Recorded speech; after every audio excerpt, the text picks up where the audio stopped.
Good morning, folks. My name is Rob Eyler. I'm an economist, and I want to thank the Smart Workforce Center for sponsoring this today.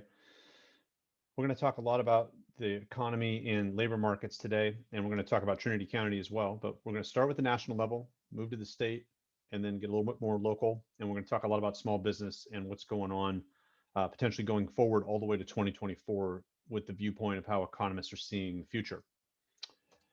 First thing I want to do is I want to talk about where economists see the next few months. And just a couple quick side notes. One is if you have questions, please type it in the chat and we'll get to them at the end, and do it as we go, because then that way they're sitting there at the end and then you're not scrambling at the end to do it. If you can, that'd be great. First is that we have a new administration and a lot of spending being talked about in terms of what we're going to call fiscal stimulus 3 when it actually happens. And it's going to be very similar to the previous two fiscal stimulus packages. But the Biden White House is also talking about a lot of investment. And that investment has a wide array of possibilities between green tech investment, infrastructure investment, some mix, broadband, we will see. But rural California may find itself getting some of those resources, especially if the state of California is also going to double down on environmental concerns and trying to solve them. We have had the fiscal stimulus 2 package come, and people are getting checks and have been getting them for a couple of weeks now. That is helping as a bridge over troubled water, but as you'll see in a minute, what we really need is we need labor market recovery and continued evolution toward getting back to where we started pre-COVID employment levels. Part of what's slowing down the recovery is that we need to get the vaccines out, we need practices to change, we really need a total societal effort in trying to reverse the not only the economic damage from us needing to shut down to protect healthcare and protect ourselves from COVID-19 as we did last year, but we need to have business confidence and consumer confidence come back in such a way that the vaccines are working, our practices are changing, and we're ready to combat whatever changes, including these variants that are now flying around, might come to the American economy. Unfortunately, the damage from this situation economically has hit our lowest wage workers and our lowest income households harder than anybody. So one of the things we'll talk about later is how cities and county budgets are seeing some of this damage also in the sense of seeing services demand rising. Most of the money that's come to them as pass-through money to help those populations, but also leaving cities and counties, dealing with some of the costs of that without having increased revenue. So a lot of these issues are all kind of, boiling up as ways of thinking about the context in which this year is going to unfold.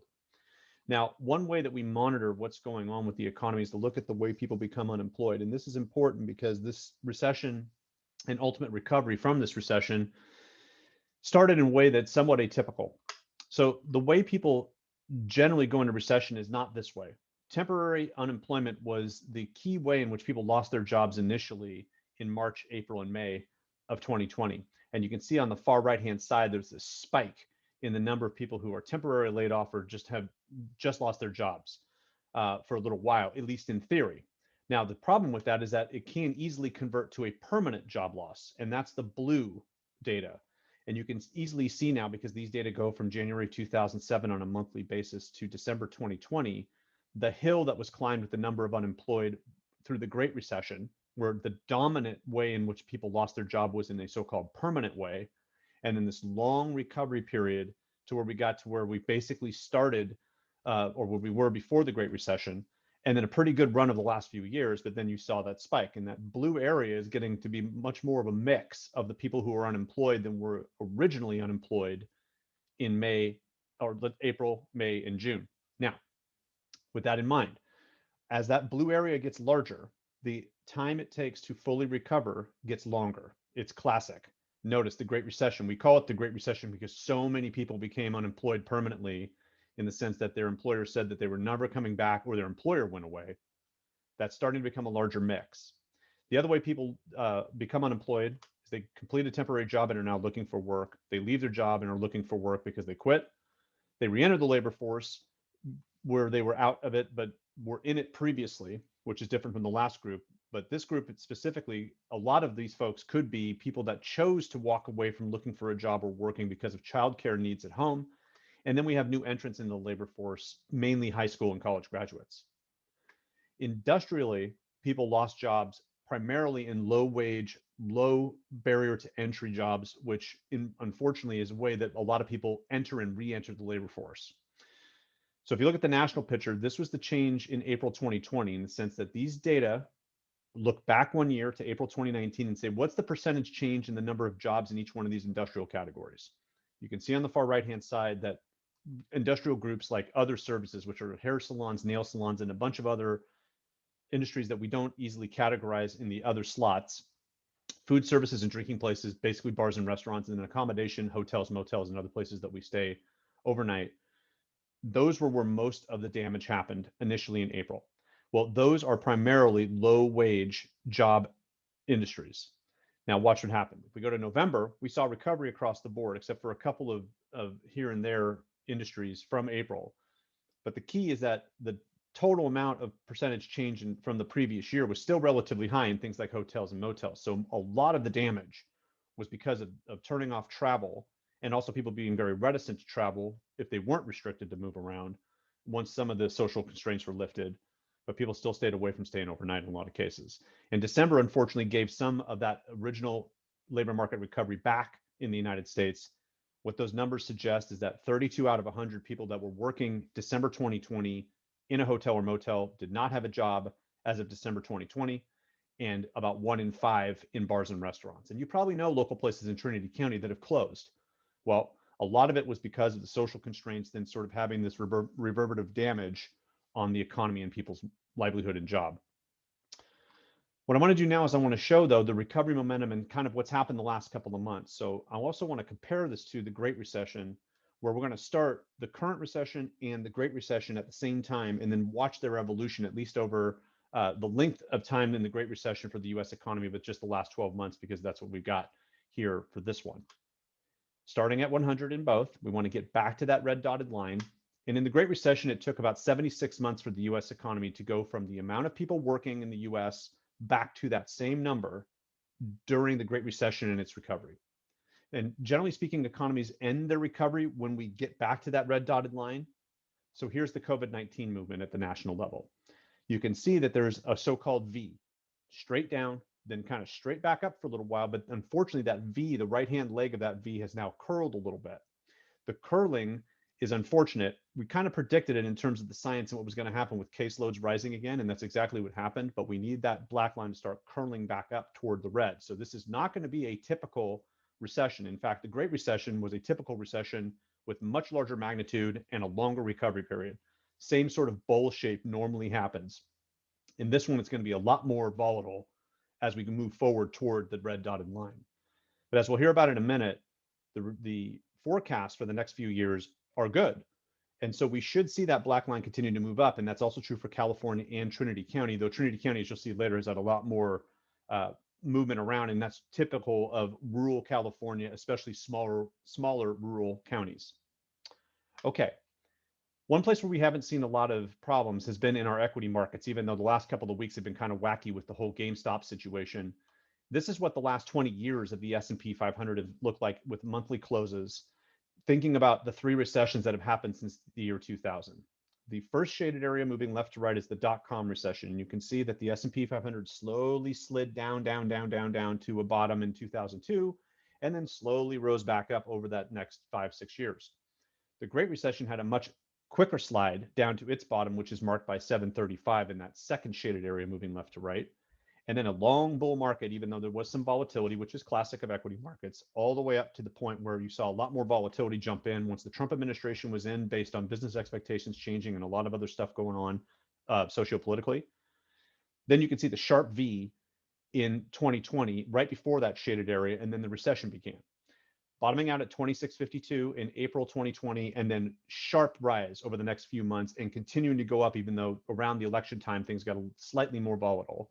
The point is that we've seen equity markets recover. The problem is not everybody participates in those equity markets. Thus, there are some wealth inequities going on in our economy. At the same time, there are some income inequities. And why that's important is because the Biden administration has been very vocal about trying to cure those. We're thinking about taxing higher income folks and corporations and then redistributing that income to our lower income households. So watch for that discussion and how that may or may not change business perspectives on growth.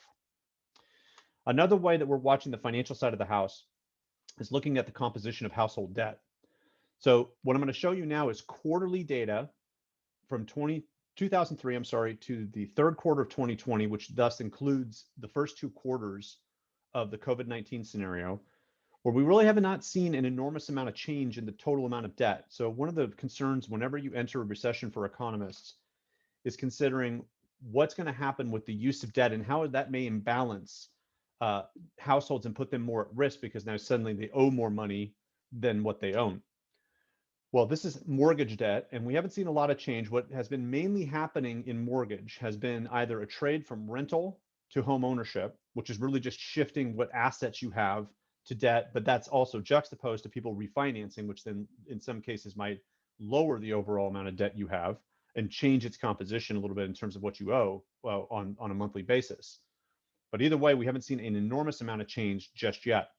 Other ways that people end up getting into debt, which are a little bit more important than the housing market for the time being, even though I'll talk more about housing later, is adding to their debt based on the equity in their home, or what we think of as home equity lines of credit.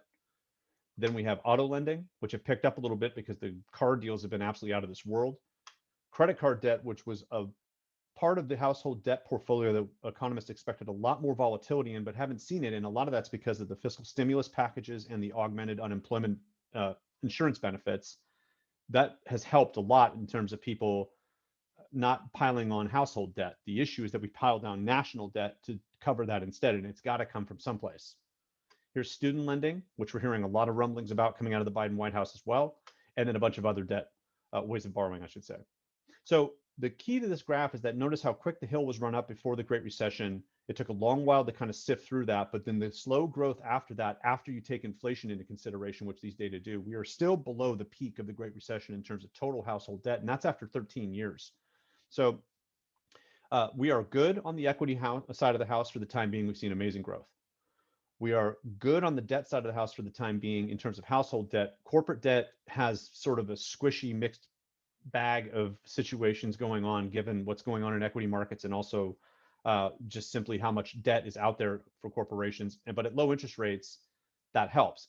The issue is how much we pile on just to get through this concern and how that might affect debt markets, not so much now in the next couple of years, but actually 4 or 5 years from now. We will see.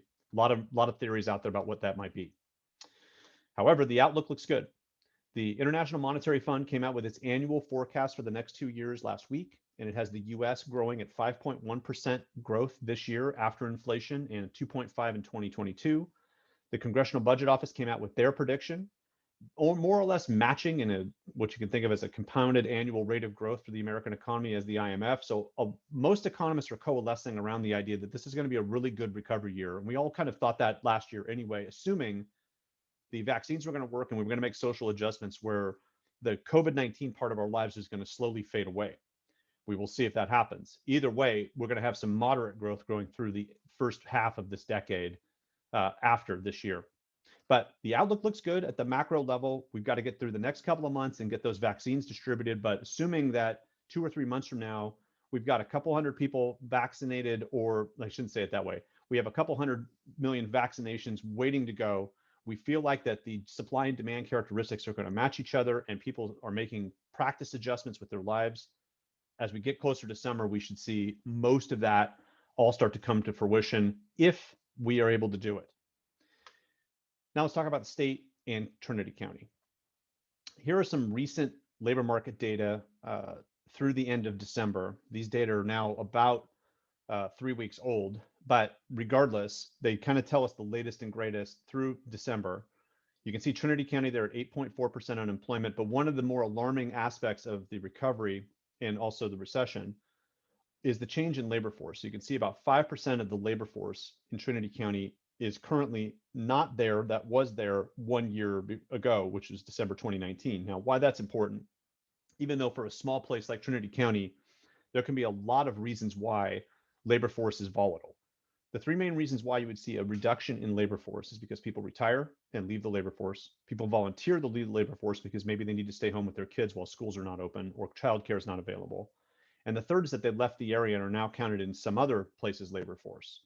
We won't know the actual composition of that change for some time, but it is something to watch. Even though it's a relatively small number of people, it's a relatively large percentage, and that's why I give both here, of Trinity County given its size.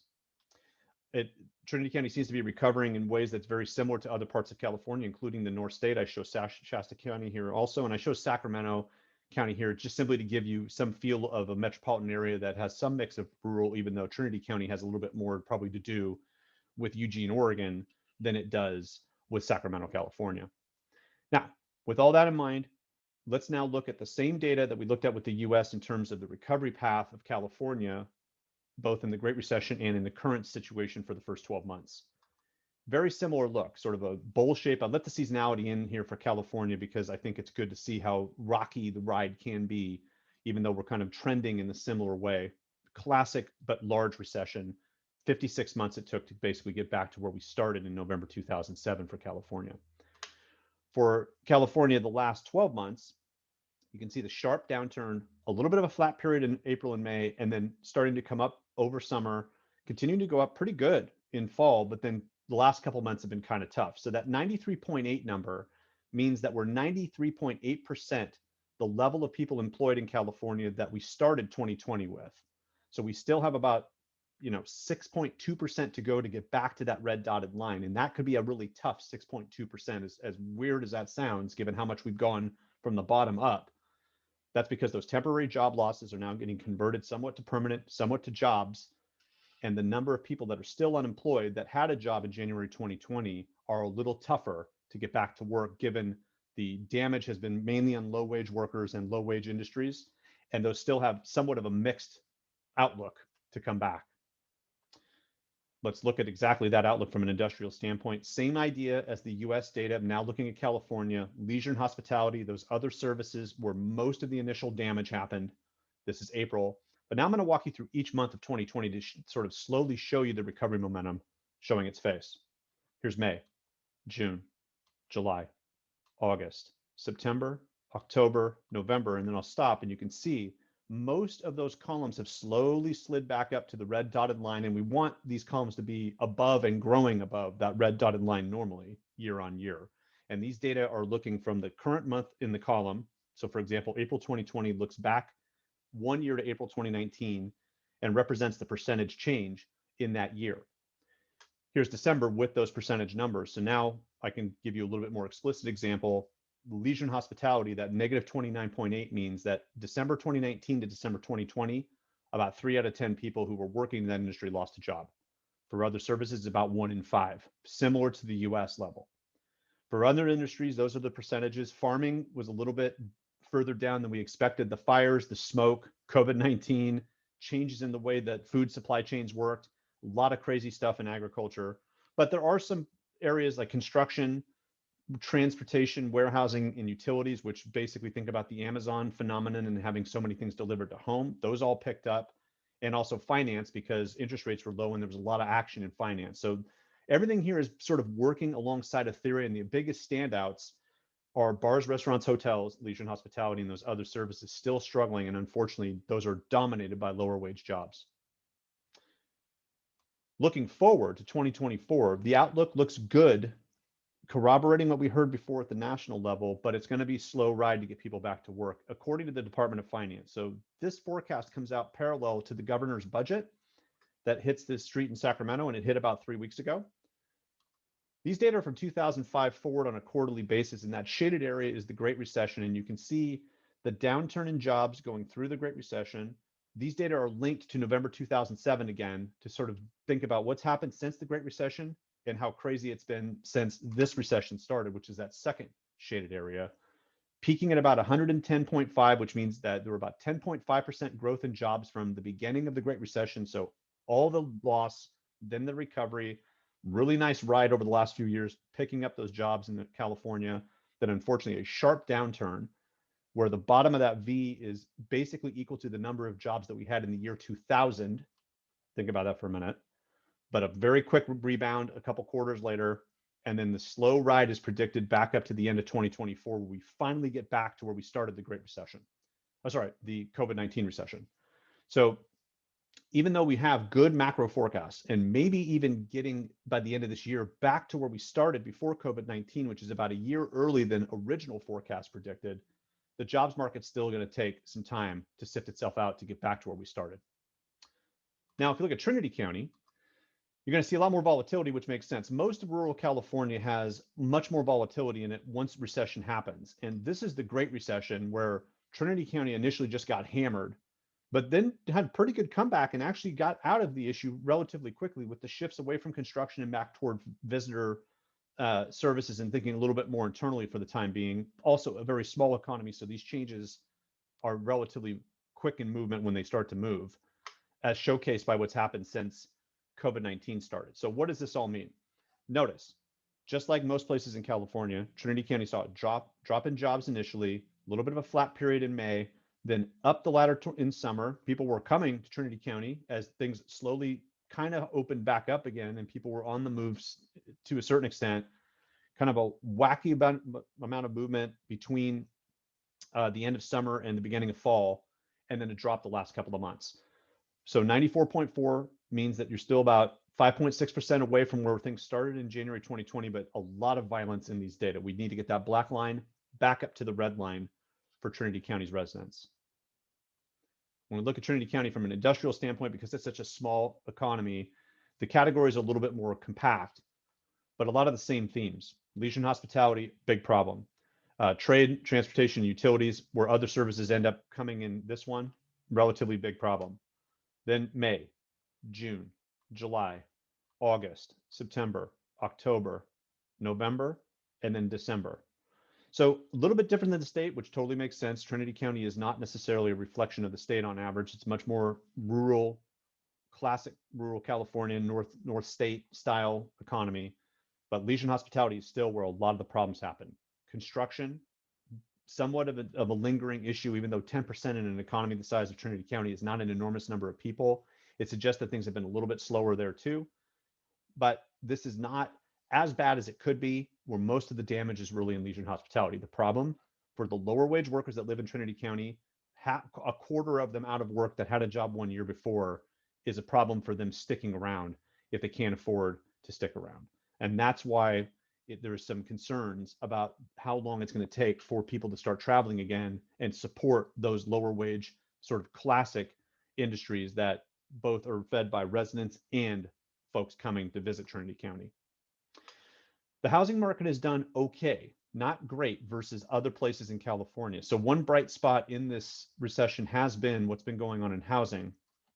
If you have a home, so that 2% increase over the last 12 months is way better than negative. And there are some parts of Northeastern California that, or Northern California, North California, that are experiencing actually negative growth, but really no place in California is seeing deep negative growth a la the Great Recession. 2%, most of the growth in Trinity County median home prices has happened since the last 12 months, which might seem counterintuitive, but with low interest rates and a lot of people thinking about where they want to live if their job is portable and their employer has said, hey, I don't care where you live, go ahead and live where you like. That's pretty good. If you look at the forecast for the next 12 months, starting in December, looking toward the end of this year, is looking also very good, especially across parts of rural California, a lot of it being in the Central Valley. Same story. People are saying, look, I've lived in San Jose for 5 years. I've been renting. Now I want to move to Merced, and the demand in Merced has increased. So 13.6% is the outlook for the median home price growth in Merced. And a lot of that might be people leaving the core cities and basically moving one interstate leap away somewhere along Highway 99 or Highway 5 or Interstate 5. So we'll see how that works. For a place like Trinity County, you might see people leaving the cities of California, especially places like the Bay Area, who visit Trinity County on a regular basis and have always thought about potentially living there, but not having the employment flexibility to do so, and now have it. So watch for that in terms of these expatriates coming from the Bay Area and looking for what they might be thinking is a better quality of life. Okay, so we've had this theme running out through most of today. There is a project at Harvard University that is being financed by the Gates Foundation and other organizations to track the recovery. And it's literally called that, tracktherecovery.org, all one word, track the recovery. These data are about what the Biden administration during the presidential campaign called a K-shaped recovery. High wage workers doing better at recovering their jobs than lower wage workers. Just like other graphs, these all start in January 2020. You can see the downturn in those jobs initially, where high wage workers didn't go down as far as low wage workers, less exposure to the risk of a recession and of the impact of staying shutdown policies by the government, then back up over summer, sort of slow ride back up to basically no change at all by the end of October. For lower wage workers, the summer was unfortunately not as robust as it might have been, but for those social policies being relatively restrictive. And there was a slow slide down to kind of where the end of October took place. So unfortunately, these data are only through the end of October. But if anything, the last couple of months have probably worsened both camps, where the high wage workers have seen little problems versus the lower wage. Another quick caveat to these data, these are high wage workers are 60 grand and up per year, and low wage workers are $27,000 a year and less. So to compare to other places around the country, that's what these data about California show. But either way, it really illustrates what's happened. Here's the high wage and here's the low wage. Now, why this is a problem ultimately is because it does lead to rising social services demand, nonprofit demand. Whether or not people are going to be able to stay in a rental or not, whether they're renting an apartment or a home, it doesn't really matter. The point is, if they're a low wage worker and have been sort of, keeping it going month to month, the longer they're out of a job, the more tenuous staying in their rental may be, or even in the home that they own. And the ability for local businesses to come back if there's a migrating labor force, that's why those labor force numbers are relatively important. If this split is leading to a higher change in labor force because people have left California or left Trinity County, something to watch. They're also tracking small businesses and whether or not businesses are closed or open versus they're being open or closed on January 1st, 2020. So you can see that the total change in California and leisure and hospitality all kind of fell in sync until we saw the social restrictions make travel much harder to do, and then a split took place. And you can see here that maybe by the end of the year, 37% of businesses that are considered small, fewer than 500 workers, but for California, the typical small business is something 25 workers or less, and for Trinity County, it's probably less than 5. 37% of those businesses are closed, and for leisure and hospitality, bars, restaurants, and hotels, maybe half. But the closure is unknown in terms of its permanency. Are these businesses permanent closed, temporarily closed, and which one of those businesses would have failed anyway? That's really the trick now with economic development and workforce development. How do I know if I give you resources as a business, you'll be in business 12 months, 24 months from now? Well, one of the things we're concerned about, especially a place like Trinity County that does have a lot of visitors during the summertime, is will you lose regional restaurants and hotels that support those visitors and also support a lot of jobs locally? Will you see prices rise for residents because there's less local business to be competitive with each other? And will it lead to also a fewer number of hiring entities when things get back and leave a lot of people out of work that will then have to migrate to find a job some other place? We also know that costs of operation are going to go up, especially in leisure and hospitality. When you think about your typical bar, hotel, or restaurant, what are those folks going to have to do? It certainly in the short, maybe the medium term, to stay open from a social policy standpoint. Something to think about, and whether or not this becomes much more permanent the longer and longer this goes. For a place like Trinity County, which is again typical of northeastern California or North California, the number of births versus the number of deaths have gone in the wrong direction, but mainly are a reflection of the demography getting older and fewer working families. Again, not anomalous to Trinity County, classic for rural California. Very little inbound from other places, though 2016 is kind of a funny anomaly there with a lot of people coming from other countries. Then we have a lot of movement.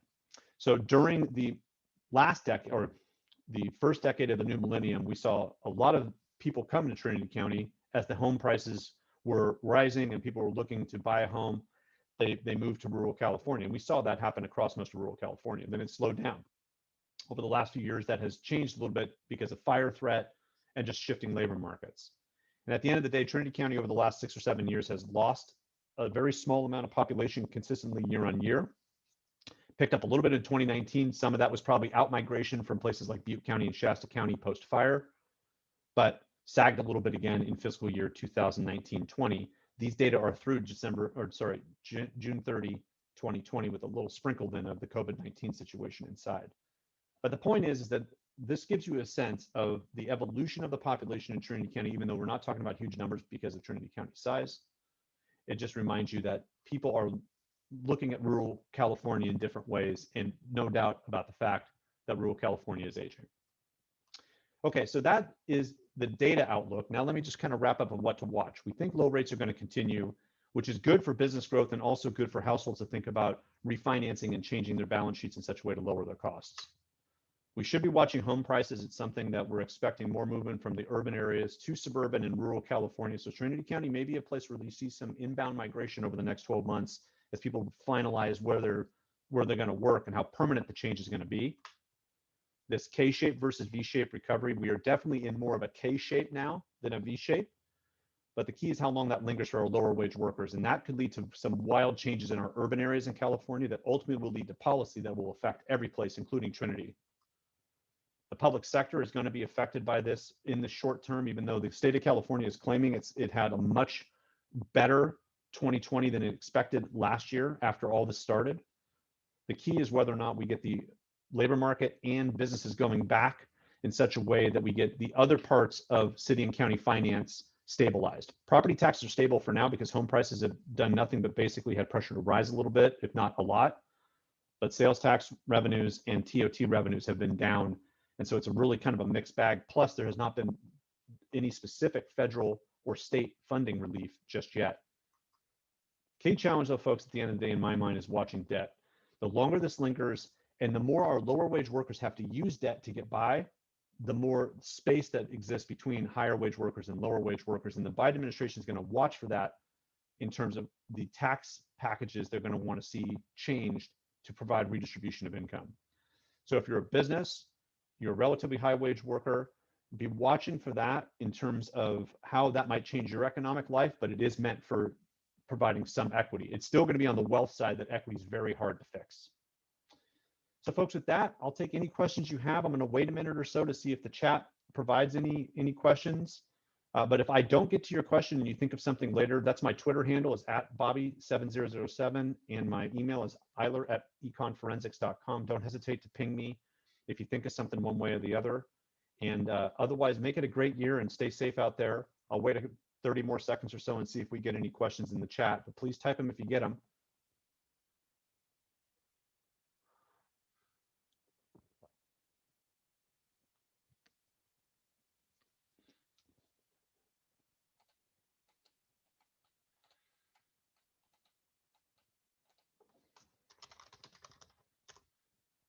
Okay, folks, thanks a lot. Take care of yourselves.